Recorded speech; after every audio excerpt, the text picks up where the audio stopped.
guys. I'm Kai Montini as your host of Talk Fame Podcast. It's so hard to believe we're basically halfway to 300 episodes, but as we focus on, we have right now currently joining us is Kat Kennan.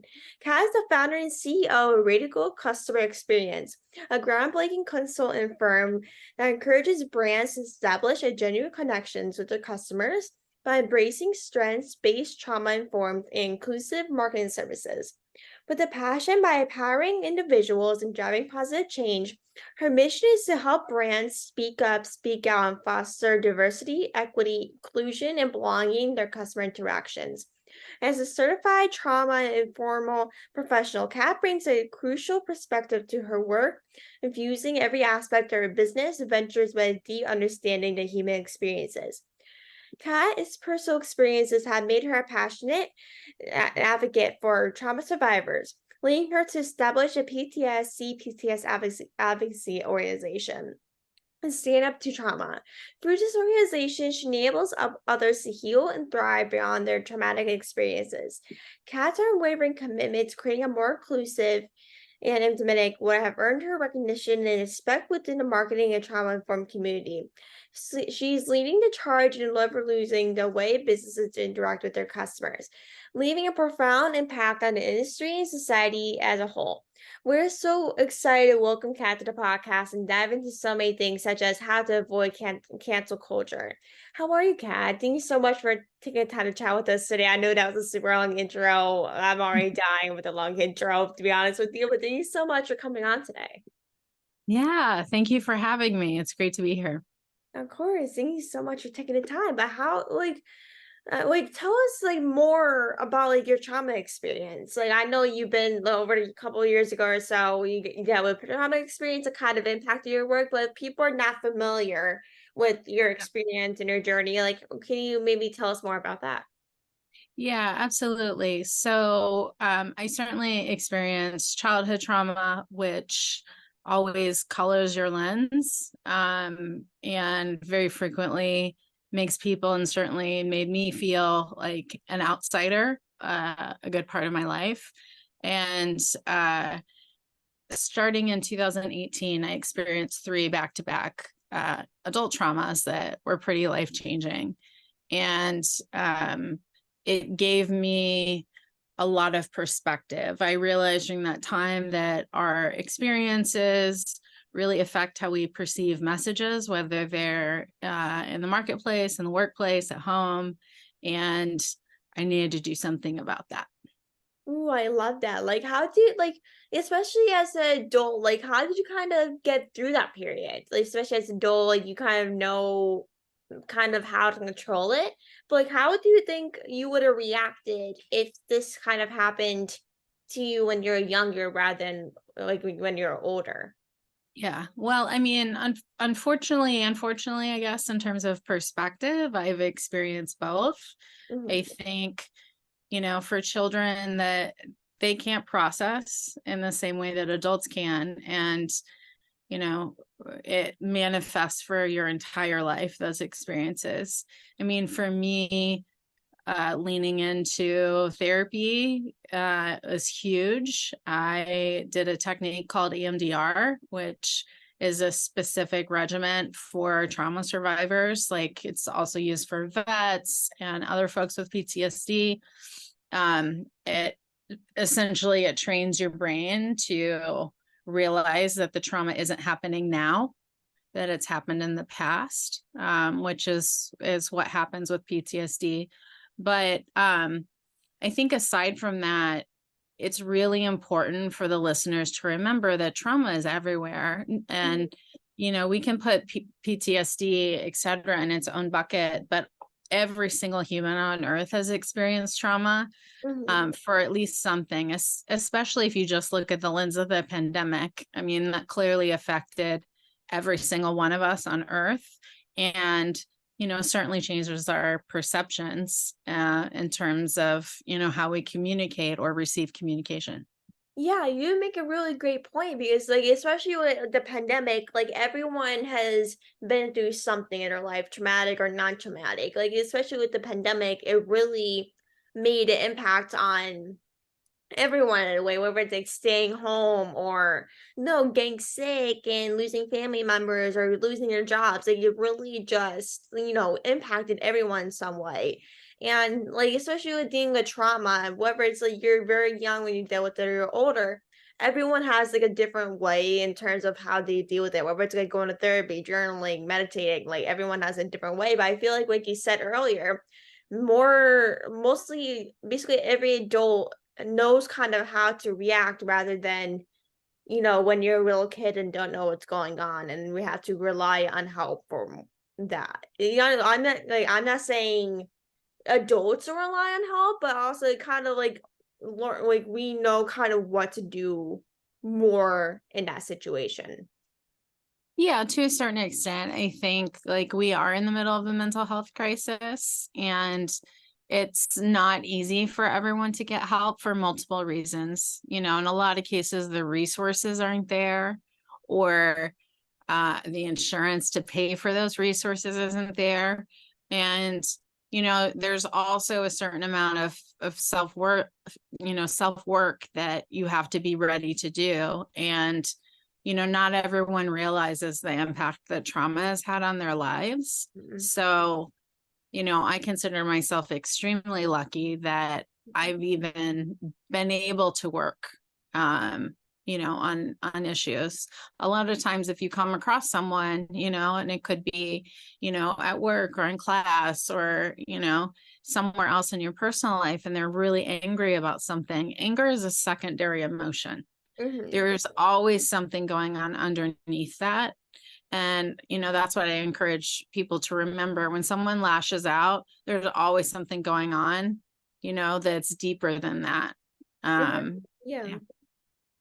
Yeah. Like, it really is. It's like, I know, like, when people are maybe having a social, doing something social with their friends or family, like, it can be, very, like, easy to tell when someone's angry or upset or going through something based off of what they say or what they do or how, like, kind of how they explain themselves in a way, like, or how, like, the body language is and how they kind of, like, their tone is, because it's really easy to tell depending on the person. Not everyone's able to tell, how this person is. But it's like when you're dealing with trauma, it's very easy to be very angry. Like sometimes you don't know you're going through trauma until you're older, and you're like, oh my God, I went through trauma as a kid that I didn't know about until say a month ago. Sometimes it Yeah. can be very hard to tell. Yeah, absolutely. Absolutely. Yeah. But I wanted to ask you, like, what is kind of like the importance of trauma-informed marketing?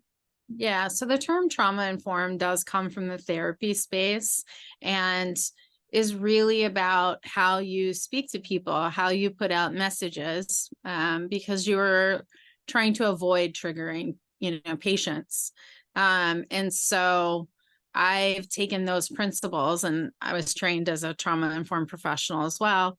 Um, and I've applied them to marketing. So I am a career marketing leader, and it's really about how you communicate with your customers, what Mhm, words you choose, what imagery you choose, the kinds of campaigns you put out. Um, I'll give a really, really tangible example. So the holidays, regardless of when they happen during the year, tend to be really triggering for people. There's a lot of folks that just have a hard time with holidays, definitely end of year for sure. But take something like Mother's or Father's Day. So many of us have lost a parent, maybe no longer speak to a parent, or vice versa. And, every single email, every commercial, every social post we see is all about don't forget mom, don't forget mom. These are great gifts for mom. And so it's can be really daunting and overwhelming for someone that perhaps has experienced loss. And a couple of years ago, I actually got a text, SMS campaign from a brand called Uncommon Goods that said, hey, we know this time of year is tough for many of you. Click here to opt out of our Mother's Day messaging. And as a customer and like someone that loved that brand for years, I was like, they see me, right? yeah. You know, I am safe with them. They see me. And as a marketer, I'm like, oh, they're just segmenting their database in a really smart way, because, Mhm. you might be sitting there getting all these messages and bombarded from, maybe it's a particular brand or several brands, and you're just hitting unsubscribe. You're not going to deal with that. You don't want to receive any of their messages ever again. And instead, as an example, they put out a message sort of anticipating that, some of their customers, this was really going to resonate with. Mhm. And even for those it didn't resonate with, it would still have a positive net effect. And other brands have adopted this past year. Etsy did it, Ancestry did it. So I don't think they're necessarily using the term trauma informed marketing, but that is an example. It's really about leading with empathy and leading with heart. Yeah, I love that. I never knew a lot of companies did that. Like that's actually a great idea, whether it's like Mother's Day, Father's Day, like you said, or even Christmas. I know Christmas, it can hit home to a lot of people, like losing a loved one prior, and it really can impact a lot of people. And I had a conversation with someone yesterday about how Christmas can be hard for some people, whether it's like losing a loved one or trauma or something. And I'm just like when I hear those experiences, I'm like, that's like it's hard to believe how much trauma people are going through during the holidays or when things really hit home for people. Because I know with me, during each Christmas, it can hit home for me as well. Because when I lost my grandmother a few years ago, it was her favorite holiday. So Yep. sometimes it will hit home, like where it's like you're losing a grandparent and that was her favorite thing. Like your family went over to their house every Christmas Eve or something. Like it can mean so much to people, whether in like whenever organizations or companies are reaching out, it can make people, like you said, feel seen Hmm. because when companies are saying like, "Oh, you can unsubscribe if you're like if you don't want to receive this," it can help. It can become some sort of relief to Yep. realize that okay, I'm so happy they're doing this, so I won't have to worry about missing my parents even more through the time. Yep. Yeah, absolutely. And, the chances are is they're going to give you more business in the future. In my case, since I received that message and during before the first Mother's Day that my mom had passed, um, you know, I've now told, I don't know, thousands of people that story, Mhm. and that helps that brand as well. So yeah, for sure. Yeah, and how can companies kind of avoid cancel culture? Yeah. So it ties in a bit because so I think the majority of the time when a brand is called out, and that can be a celebrity as a brand or a company, right? I Mhm. think that it's normally justified. There usually is something that is, you know, that has surfaced, whether it's like something that was put out, a number of years ago, or perhaps a campaign. We had some really big examples this year with Target taking Pride merchandise out of store. Um, and so it's usually justified, but we have at RCX, we've put together some software that essentially it provides a tool for brands to send to their customers, and it asks very, very specific questions about brand trust. Like, if this brand made a mistake, do you trust that they would own up to it? Would they mean the apology? Do you feel seen by them? Like very, very specific questions that aren't asked elsewhere. And what the system does is it essentially predicts the risks they have to being canceled, because if their customers are perceiving them in a certain way, then they're definitely at risk. And I'm sure you appreciate this too. Like, while some older generations maybe don't complain to companies because they just expect to be treated poorly, right? Yeah, They yeah. expect things to go wrong, and it's almost a learned helplessness. Mhm. But we know from our research that 83% of consumers feel that brands do little to nothing to repair negative experiences. Mhm. And for younger generations, whether it's millennial or Gen Z, and we're fast coming up on Gen Alpha, they don't get second chances, right? There's one negative interaction and they're done with that brand. And so, overall companies are at risk as their customers age out, that, they are not going to get any kind of loyalty going forward because there's no forgiveness from a misstep. Yeah, and like it can also, affect people that are coming up. Because also when people want to buy stuff from these companies, or it's like maybe Amazon, Target, Walmart, or some of those big companies that are popular to today's generation and today's world, it can really just impact the way people have negative emotions to what it is bought and the way the company wants to treat it. It's like you said, 80% of most of the companies don't really do anything about it. So it's Yes. really like the way you can try to change and shift that to really help younger people coming up to make sure that their problem is solved and not have to deal with nothing about it, not have to stress about something, out of their control, probably. Yeah, absolutely. Absolutely. So, that is a tool that we offer and we've developed in-house. But you certainly, like, based on my experiences in both marketing and with trauma, I have a lens that no one else really has. Yeah, and research has shown that 75% of people have experienced at least one major traumatic event in their life. Like, what do you think causes people to have a traumatic event in their life? Yeah. So I think you see that stat, and it's from like World Health Organization, the CDC. One, trauma is vastly underreported. And again, with COVID, we know we're looking at 100%, right? Yeah. But it can be things that you normally maybe wouldn't consider a major trauma. Changing jobs can be extremely traumatic. Moving homes can be. Obviously, if you lose, a friend or family member during the pandemic, 40%, it's a huge amount of people lost someone that they know. And, it can be all sorts of things. It certainly can be adverse childhood experiences. It could be, relationship trauma. It could be, generational trauma, which is super interesting. So, we're actually, like, in our bones and in our DNA, and the research proves this, holding up to 14 generations of trauma and within us. And so even if you've had a quote unquote perfect life, which no one has, right? Yeah, correct. Correct. We still have it's literally in our bones, all of these generations of trauma. So, that's something to keep in mind as well.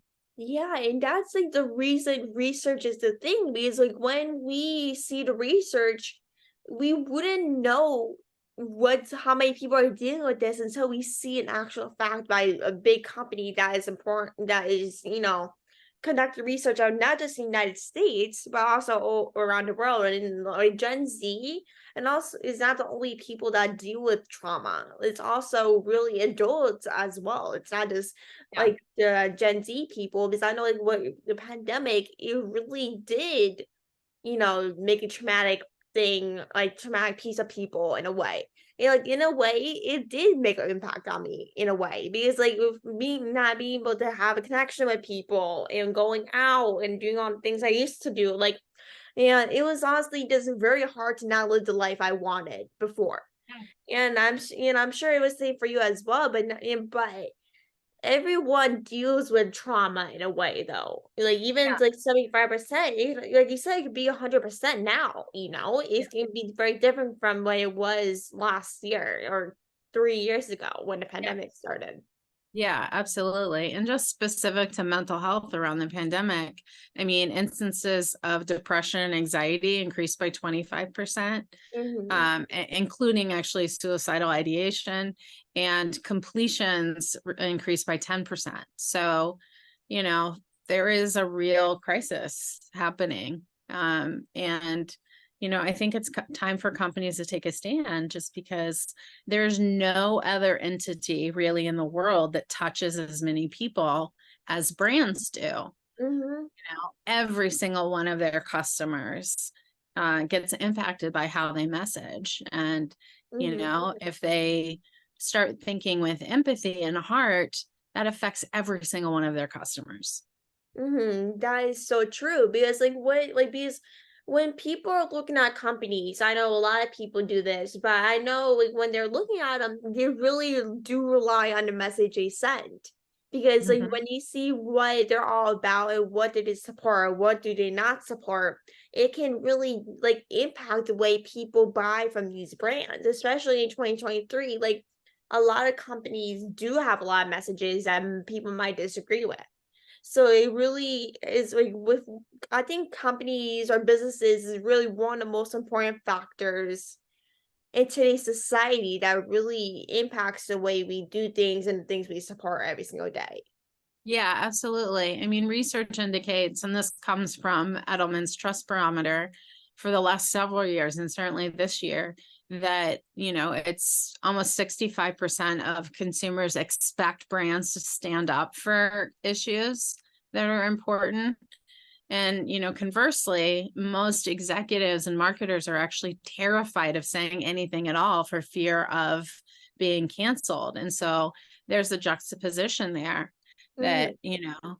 that, I think the key thing for brands to remember is that whatever the issue is, it really has to be within the DNA of the company, or it comes across as inauthentic. If you want to think about, say, Patagonia, for example, you can't think about them without thinking about sustainability. It is Mm-hmm. 100% who they are as a company.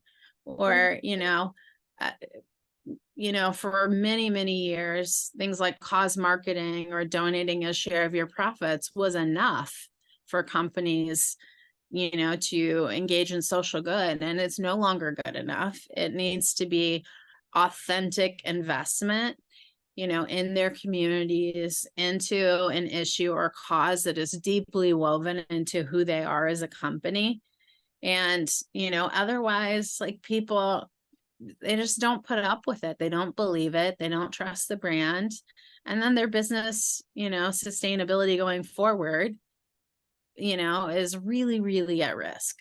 It really is. But like what kind of does trauma look like for some people? Because I know that every like process of people, every trauma situation looks different on people. But like what did kind of, traumas look like for you? Yeah, I mean, I think it can look different for everyone. You can certainly think about, you know, um, trauma around gender, trauma around, race and ethnicity. I can think of, was this last year, I think, where Walmart put out an ice cream for Juneteenth. Uh, very, very big mistake. Um, just not well thought out, not well received. They got in a lot of hot water for that. And they were crucified online, and justifiably so. You know, um, I think everybody's experiences with trauma are different. But one, sometimes traumatic experiences are smaller than you would think, and sometimes there are a lot more global issues, like institutional racism, for example. Yeah, exactly. Like even with like the Walmart things, like the Walmart with Juneteenth, like it can really make one decision they made on something. It can really just make an overall impact from what they did before and from losing customers due to that one decision. Like that's how big a decision can make for big companies like Walmart Yeah. or Target or Amazon or any Yeah. company. Like this Yeah. one So, decision. I mean, if you want to go back to the Target example, so after they made that decision about removing Pride merchandise, they lost 90%, 90 of their stock value. And Really? it still yeah. And it still hasn't rebounded. So, this is enormously costly for companies. Yeah, that's crazy. 90%? I had no idea that they got up that much. Like I Yep. That's absolutely crazy. But like when you first started out to where you are now, like how would you kind of change the way you made genuine connections when you first started out? I don't believe in looking backwards. Everything that I've experienced, whether negative or positive, I'm very grateful that I experienced, because I I think that this person that's speaking to you right now, Kylie, is awesome. Mm-hmm. I'm awesome. And um, you can't go back and change decisions there. I don't believe in regrets. I don't think that that's a productive lens. Yeah. Um, but certainly would I have been able to connect easier with people, especially in the earlier part of my life without childhood trauma? Sure. But then I wouldn't be this person. So that's the lens that I have. Yeah, like, I love that you do that because I know like with a lot of people, looking back can really just impact the way people react. And that's a situation I'm gonna be completely honest with you. Like that's something I do all the time that I'm trying not to put on myself.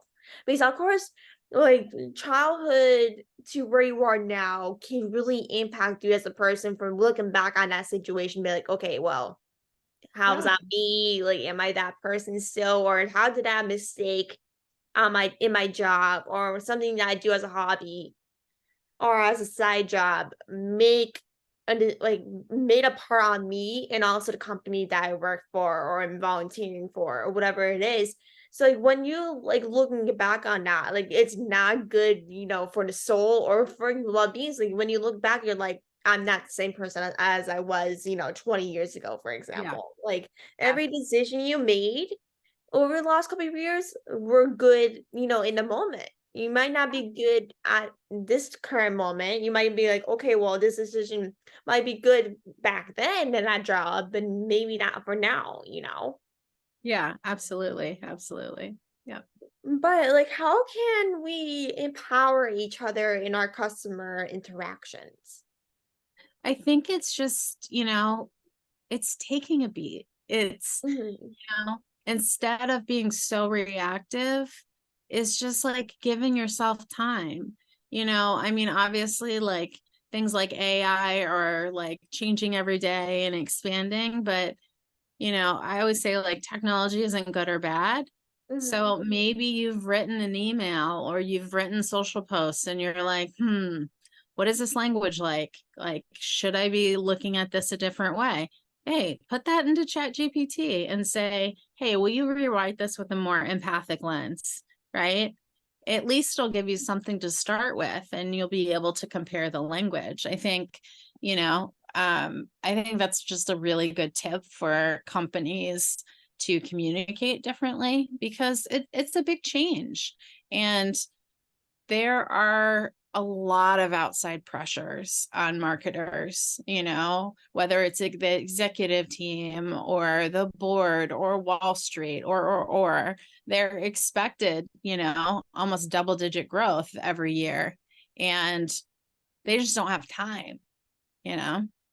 Yeah, that's so true. But like, how does the last thing I have for you before we have run out of time is like how does stand up to trauma kind of help people from their trauma experiences? Yeah. So, I can sort of consider it a sister organization to Radical Customer Experience. It's my advocacy organization. And essentially, it's, a place for people to share their stories. Mhm. With a lot of trauma, there's so much shame and, just darkness around it. And I think, whether it's me or anyone else, if you're given a platform to share your story, and on Stand Up to Trauma, you can do it with your name, you can do it with another name, you can do it anonymously. Um, it gives you your power back. Yeah. And I think for people who maybe aren't ready to share their stories, just knowing that there are survivors out there sharing theirs, can be really, really helpful. Yeah. Yeah. And I don't think you don't ever really heal from trauma. I always say that I'll always be healing, right? Um, Yeah. But I think sharing story is a great way to keep the healing process going. Mm-hmm. Like, especially when you share a story, whether it's like a thing they suffered for years or that felt a loved one or anxiety and depression. Like, for example, like I grew up with anxiety, depression my whole life. Like it was always a part of me. It never left me. There's always a way. Like it's always been part of my life. It's never in like a traumatic experience or anxiety, depression never leaves you in a way. It's everyone's Yep. still healing. And I shared this before a couple times before the podcast, but like it took me like years and months to tell people about what I was going through besides my parents and like the immediate family because I felt embarrassed. I was like, Yeah. why I feel so embarrassed on what I was going through, like why did I go through that? I'm so stupid. But that's a part of like I know a lot of people do feel embarrassed on what they went through. Like whether it's like sexual abuse, anxiety, depression, trauma they've been through, or the way they feel about certain things. Like no one is going to judge you on how you felt. 'Cause every person Yeah. is different, and maybe not that person that you're telling might not have been through it, but it's always good to have someone be there for you to Yeah. help you through that. Because if you don't talk to anyone about it, or you just don't feel that emotion to really tell people, that's okay. Like Yeah. you don't have to say you don't have to say it immediately after whenever you're ready to talk about it. And some people never talk about it. You're like, okay, this Yeah. is a personal matter. But it's always good to have that like resource, whether it's like your organization, Stand Up to Trauma, to have that like anonymously say your story without knowing what their name is. So it'll be much easier. And there's also a bunch of hotlines out there for Yeah. people that are going through suicidal thoughts or anxiety, depression, or trauma, or domestic violence. Like there's so many hotlines out there that can help so many people. Yeah, absolutely. Absolutely. And, I mean, on the personal side, I certainly share a lot about my trauma because I know hearing my story and hearing sort of where I am, can be very, very helpful to other survivors or maybe people who are still currently going through, a traumatic experience. And, that's how I can personally, make a difference in the world. And, on the flip side of it, with my company, I can help other companies, make an impact on all of their customers. Yeah, like that is like this amazing work because like even if I speak about like my journey every once in a while in episodes, whatever on whatever occasion it is, I might mention it, but it's like just remember if someone's listening to this that might be going through trauma or anxiety, depression. Just know, like, it's like when people share their stories, it just makes people less alone in that situation. Like, okay, well, Kylie must have been in that situation, or you went that situation. Like, it makes you feel less alone in that situation. It makes people kind of more comfortable to talk about it and share their stories throughout social media, or even to their family or strangers. Be like, "Hey, I'm a Yeah. survivor." Yeah, This is like absolutely. because your voice is always heard. Like, no matter who you tell, it's always very important to show it, no matter how hard it is. Because no matter how hard it is, you're strong either way if you mention it. Yep, absolutely. Absolutely. Yeah. But I want to thank you so much for coming on the podcast. It means so much. Your work is seriously so awesome and it is making such an impact on so many people. It was such a pleasure speaking with you. And like by the way, before we head off, like how can people connect with you if they want to kind of chat with you or learn more about your work? Yeah, absolutely. You can always find me on LinkedIn or other socials at Kat Kennan. But the website is radicalcustomerexperience.com. And for survivors who might be interested in reading other stories or sharing theirs, it is standuptotrauma.com. Perfect. So make sure everyone to rate, review, subscribe. We're always looking for different ideas and talking with different people. So thank you everyone for listening and thank you so much for coming on the podcast. It was so great to meet you and I hope that you have a good rest of your day. Awesome. Thanks so much. Of course, talk to you soon. Okay. Bye. Bye.